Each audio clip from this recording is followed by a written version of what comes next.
Et moi, j'ai attendu des jours et des jours, je ne sais pas si c'était pas des semaines, pour qu'on ait l'autorisation de prendre en charge les malades à Garches. On était le seul hôpital de toutes les Hauts-de-Seine. Les Hauts-de-Seine, c'est comme un des départements très peuplés en Île-de-France. Et tous les autres hôpitaux publics privés n'avaient pas le droit. Alors un jour, la directrice a dit, ça y est, on a le feu vert du siège de l'assistance publique.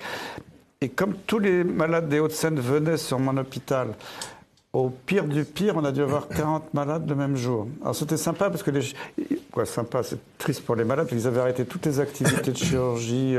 Alors c'était sympa parce qu'il faisait beau. Tous les médecins venaient nous aider, les infirmières des autres services, en disant les pauvres en maladie infectieuse, ils vont crouler.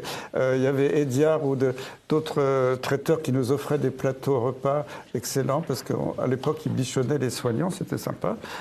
Mais parce qu'il y a eu un moment où les soignants étaient bien vus. Et donc, on a eu jusqu'à 40 malades.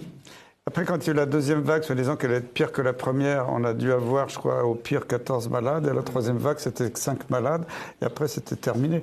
Donc, tout ça a été organisé. Quand on avait vu qu'à Strasbourg, il y avait TF1 tous les soirs qui disait « Regardez, l'Alsace s'écroule », des hélicoptères qui emmenaient les malades en Allemagne, des TGV qui emmenaient les malades à Bordeaux, alors qu'il y avait tous les autres hôpitaux de Strasbourg, publics, privés, qui avaient interdiction de prendre en charge les malades, alors qu'ils avaient vidé leur service pour prendre en charge les malades, qu'ils avaient des personnels médicaux super compétents, qu'ils avaient du matériel super moderne.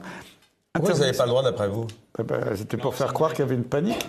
C'était totalement fabriqué, cette panique. Il n'y a jamais eu de saturation. Et moi, je le sais, je ne dirais pas où et quand, mais je sais qu'il y a des chefs de service de réanimation qui ont dit à la télé tous mes malades dans mon service sont des non-vaccinés, c'est terrible. Moi, je le sais, j'en ai eu la preuve, je n'ai pas pu dire, parce que c'est la personne qui a eu les preuves, ce n'était pas de façon tout à fait légale, mais enfin, pour ça que je n'ai pas voulu la mettre dans l'embarras. Mais en fait, tous les malades dans les services de réanimation étaient des vaccinés. Les vaccinés faisaient des formes beaucoup plus sévères et sont beaucoup plus morts que les non-vaccinés. Donc voilà. Donc tout ça, c'était organisé pour ça.